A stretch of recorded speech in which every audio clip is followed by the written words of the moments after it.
Baiklah sahabat petani, ini adalah bibit yang akan kita pindah tanam pada siang hari ini ke lubang tanam dari lahan bekas yang sudah kita aplikasikan zat aktivator tambahan. Bibit ini adalah bibit kayu besar, ini adalah varietas Darmais sahabat petani. Nah, usia bibit ini kurang lebih 28 hari atau 3 minggu lebih sahabat petani. Nah, kita lihat bahwa ini akar batang sudah normal, bagus pertumbuhannya. Akar ini banyak yang keluar dari media tanamnya. Dan ini adalah sudah siap kita melakukan pindah tanam sahabat petani. Oke, sebelum kita pindah tanam, kita buka dulu ini plastik yang membungkus media tanam. Oke, ayo.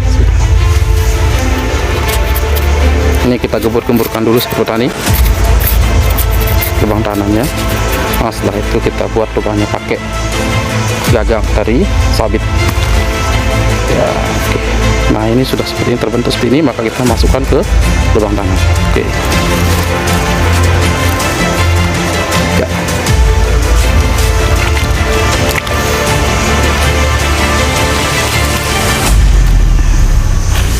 Ini adalah bentuk dari fosfat alam sahabat petani yang akan nanti kita formulasikan dengan asam humat dan kita formulasikan dengan unsur hara kalsium dan magnesium. ZAT itu sangat memiliki manfaat yang cukup besar sahabat petani, di mana ZAT itu dapat kita aplikasikan sebelum kita pindah tanam dan dapat juga kita aplikasikan ketika tanaman-tanaman itu apabila serang penyakit virus atau terjadi kekurangan unsur-unsur hara lainnya. Bahan ini akan kita gunakan untuk aplikasi di lahan bekas. Makan ini kurang lebih 15 gram. Dan zat aktivator tambahan sebelum kita melakukan pindah tanam itu adalah untuk 3 hal tadi. Yang pertama adalah untuk meningkatkan pH tanah, itu yang pertama. Terus kedua adalah mengubah mikroorganisme negatif menjadi mikroorganisme yang positif yang bermanfaat bagi tanaman. Yang terakhir adalah penggunaan manfaat ZAT adalah untuk kesetiaan unsur hara awal untuk bibit yang akan kita pindah tanam sahabat petani. Yayasan Petani Muslim Indonesia.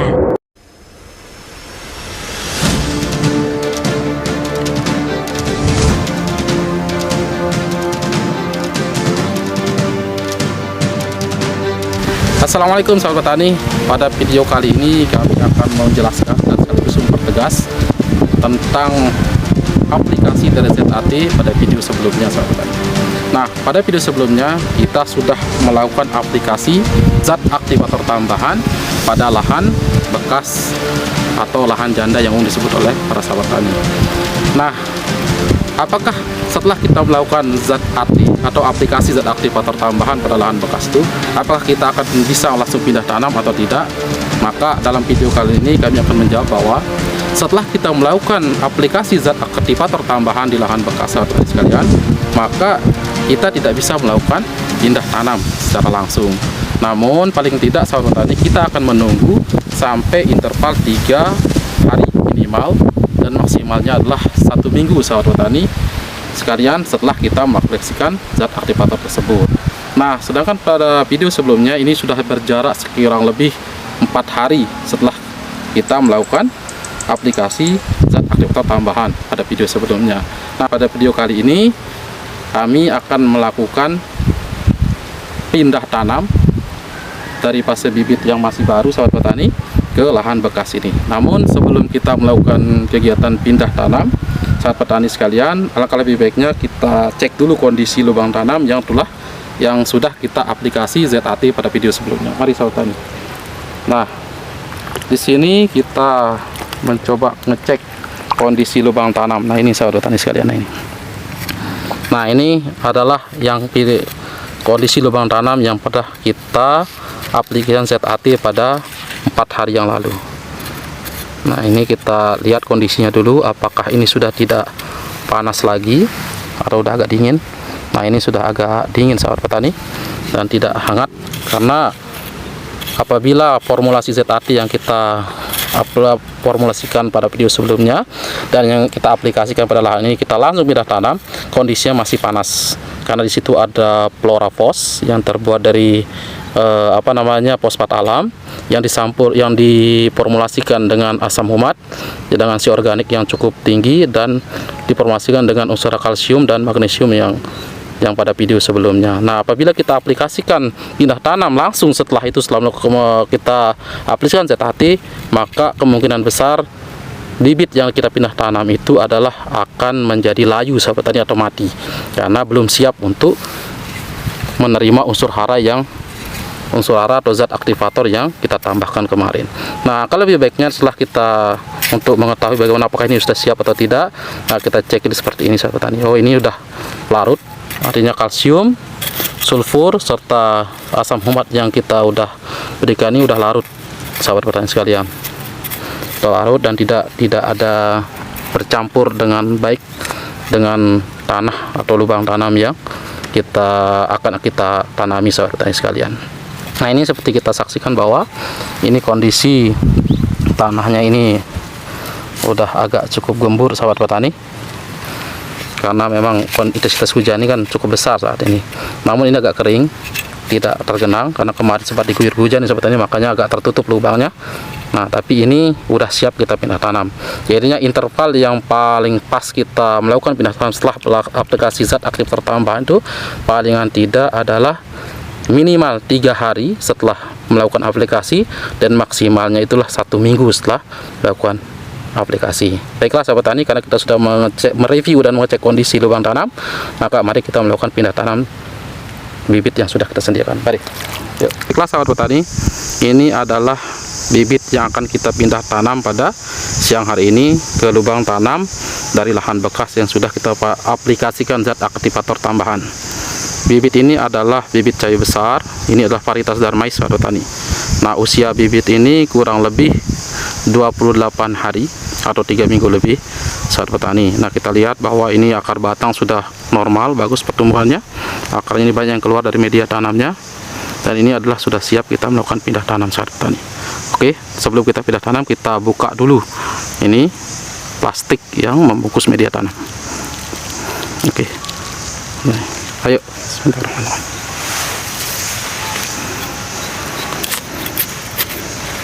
Ini kita gembur-gemburkan dulu sahabat petani lubang tanamnya. Nah, setelah itu kita buat lubangnya pakai gagang dari sabit ya. Oke. Nah, ini sudah seperti ini, terbentuk seperti ini, maka kita masukkan ke lubang tanam. Oke. Ya.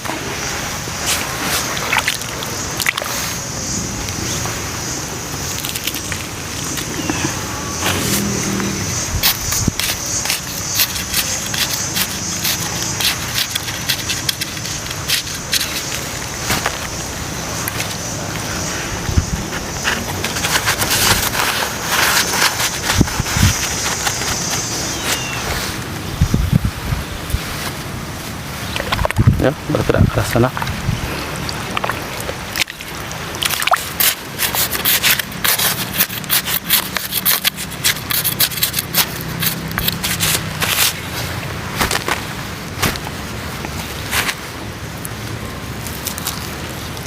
Ya, kita masukkan satu persatu sahabat petani sekalian.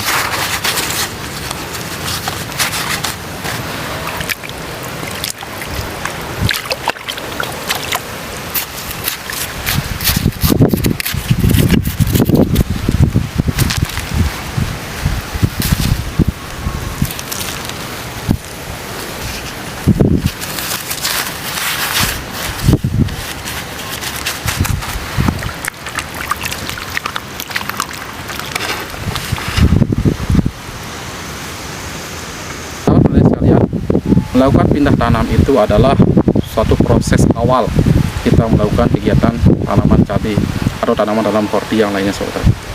Jadi ketika kita salah dalam starter awal kita melakukan pindah tanam ini, maka kegagalan kita itu adalah akan terus berlanjut seiring dengan pertumbuhan tanaman itu sendiri dan seiring dengan pertambahan musim sahabat petani. Nah, ketika kita gagal dalam starter awal kita melakukan pindah tanam itu, maka nanti kita akan kegagalan itu 1 musim dari proses kegiatan kita melakukan kegiatan budidaya baik tanaman cabai maupun tanaman hortikultura lainnya sahabat petani.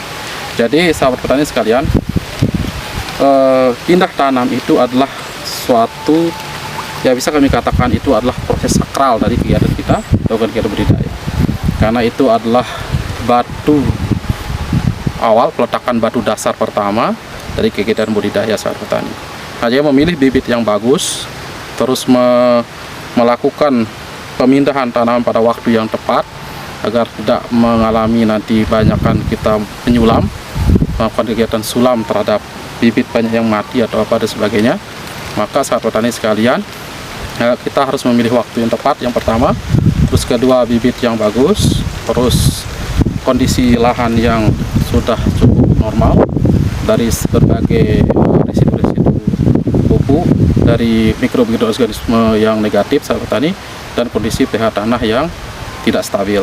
Nah, jadinya penggunaan zat aktivator tambahan sebelum kita melakukan pindah tanam itu adalah untuk 3 hal tadi. Yang pertama adalah kami pertegas kembali sahabat petani, adalah untuk meningkatkan pH tanah, itu yang pertama. Terus kedua adalah mengubah mikroorganisme negatif menjadi mikroorganisme yang positif yang bermanfaat bagi tanaman. Yang terakhir adalah penggunaan manfaat ZAT adalah untuk kesetiaan unsur hara awal untuk bibit yang akan kita pindah tanam sahabat petani. Nah, itu penjelasan kami seputar bagaimana penggunaan ZAT dan interval pindah tanam setelah melakukan aplikasi zat aktivator tambahan sahabat petani sekalian. Ya, baiklah sahabat petani sekalian, kita dapat simpulkan bahwa ZAT itu sangat memiliki manfaat yang cukup besar sahabat petani, di mana ZAT itu dapat kita aplikasikan sebelum kita pindah tanam, dan dapat juga kita aplikasikan ketika tanaman-tanaman itu apabila sedang penyakit virus atau terjadi kekurangan unsur-unsur hara lainnya. Sahabat petani sekalian, bahwa ZAT itu kita aplikasikan pada lahan bekas itu dengan dasar yang pertama adalah yang perlu kita perhatikan itu adalah kondisi lahan itu sendiri. Terus yang kedua adalah kemungkinan dari perubahan pH tanah yang disebabkan oleh residu dari penggunaan pupuk ya sebelumnya yang kita gunakan pada tanaman yang sebelumnya. Terus yang ketiga adalah untuk meningkatkan manfaat dari mikroorganisme yang mulanya menjadi mikroorganisme yang negatif untuk tanaman, namun dengan penambahan zat aktivator tambahan akan menjadi mikroorganisme yang sangat bermanfaat atau positif bagi tanaman. Jadi ini sahabat petani sekalian, bahwa ZAT itu kita formulasikan ZAT itu berdasarkan kondisi lahan sahabat petani. Jadinya penggunaan zat aktivator tambahan itu umumnya memiliki beberapa bahan dasar. Yang pertama adalah kita dapat menggunakan kalsium yang menjadi unsur hara makrosekunder untuk meningkatkan pH. Terus kedua adalah penggunaan asam humat karena memiliki kandungan si organik yang cukup besar, yang mana itu nanti akan menjadi bahan makanan bagi mikroorganisme untuk menjadi mikroorganisme yang positif, bukan menjadi mikroorganisme yang negatif sahabat petani. Yang ketiga adalah bisa kita menggunakan penambahan pupuk atau unsur hara makroprimer. Namun yang paling utama kami sarankan itu adalah menggunakan pupuk fosfat. Dan bisa kita menggunakan pupuk organik namun dengan kandungan unsur hara fosfatnya itu lebih besar. Nah, seperti kotoran-kotoran hewan atau yang umumnya disebutkan kuhi. Nah, itu di pupuk organik itu kotoran hewan khususnya itu dapat kita menggunakan kotoran kambing karena kandungan si organik dan fosfatnya cukup besar. Dan yang kedua bisa kita menggunakan kotoran kelelawar yang umumnya itu terkenal dengan istilah guano sahabat petani sekalian, bahwa itu bisa kita nanti formulasikan menjadi satu, yang itu kita bisa aplikasikan di awal sebelum kita melakukan pindah tanam sahabat petani. Nah, sahabat petani sekalian, jadinya manfaat dari zat aktivator tambahan itu adalah untuk lahan bekas adalah ibaratnya kita memberikan pupuk dasar awal kepada tanah itu sendiri sebelum kita melakukan pupuk susulan terhadap tanaman yang akan kita pindah tanam. Karena apa sahabat petani? Lahan bekas umumnya kita sebagai petani itu agak sedikit berat rasanya untuk melakukan pengolahan lahan baru, apalagi kondisi mulsa plastik yang kita gunakan masih bagus. Dan kedua adalah apalagi lebih-lebih saat petani yang umumnya mungkin bukanlah milik lahan sendiri atau melakukan penyewaan lahan untuk melakukan penanaman tanaman hortikultura seperti cabai, tomat dan sebagainya. Umumnya kita itu agak malas untuk melakukan bongkar ulang lahan, karena dengan pertimbangan itu waktu, biaya kita akan kita keluarkan, dan kemungkinan kita bisa untuk mengejar untuk mendapatkan harga yang optimal atau yang bagus, sahabat petani. Nah, berdasarkan pertimbangan-pertimbangan itu tadi, maka penggunaan zat aktivator tambahan itu adalah sangat membantu bagi kita untuk meminimalkan hal tadi. Yang pertama adalah meminimalkan waktu, meminimalkan biaya kita, meminimalkan tenaga kita, tapi kita dapat memberikan hasil yang maksimal terhadap tanaman yang akan kita berikan selanjutnya di lahan bekas itu, sahabat petani. Nah, itulah manfaat-manfaat dari mengapa kami menganjurkan menggunakan zat aktivator tambahan untuk penggunaan lahan bekas, karena itu adalah sangat bermanfaat untuk mengurangi, minimalkan energi kita, tenaga kita, meminimalkan biaya kita, dan mempersingkat waktu kita untuk melakukan kegiatan usaha budidaya tanaman, sahabat petani. Dan yang terakhir, sahabat petani, bahwa ZAT itu adalah bisa kita gunakan sebagai pengganti pupuk dasar, karena kita aplikasikan itu adalah di setiap lubang tanam, dan jumlahnya itu adalah tidak begitu besar, cukup irit untuk kita aplikasikan, dan itu bisa mengurangi atau meminimalkan biaya yang akan kita keluarkan untuk pemberian pupuk dasar terhadap lahan bekas itu sendiri, sahabat petani. Karena umumnya kita mungkin sudah rasakan bersama bagaimana besarnya biaya kita untuk menjalankan kegiatan budidaya hortikultura. Ketika kita akan melakukan pembongkaran lahan untuk membarukan kondisi lahan yang sebelumnya pernah kita tanami, itulah cukup besar, sahabat petani. Dan begitu besar tenaga yang akan kita keluarkan dan besar biaya yang akan kita keluarkan, sahabat sekalian. Nah, jadi kesimpulan dari apa yang kami sampaikan ini, bahwa ZAT itu adalah sangat membantu sekali untuk meminimalkan biaya, memaksimalkan waktu kita dalam kegiatan budidaya, dan mengurangi besarnya tenaga yang akan kita keluarkan, sahabat tani. Nah, untuk apa bahan-bahannya, sahabat tani, mungkin kami nanti tuliskan di bawah video apa-apa campuran dari ZAT atau zat aktivator tambahan yang dapat kita aplikasi untuk memaksimalkan kesuburan lahan bekas atau lahan janda, sahabat petani. Nah, adapun itu nanti kami tuliskan di bawah video, sahabat petani. Ya, sahabat petani, demikian yang dapat kami simpulkan dari kegiatan kita di pagi menjelang siang ini. Baiklah, semoga apa yang kami sampaikan ini dapat bermanfaat, sahabat petani. Assalamualaikum warahmatullahi wabarakatuh.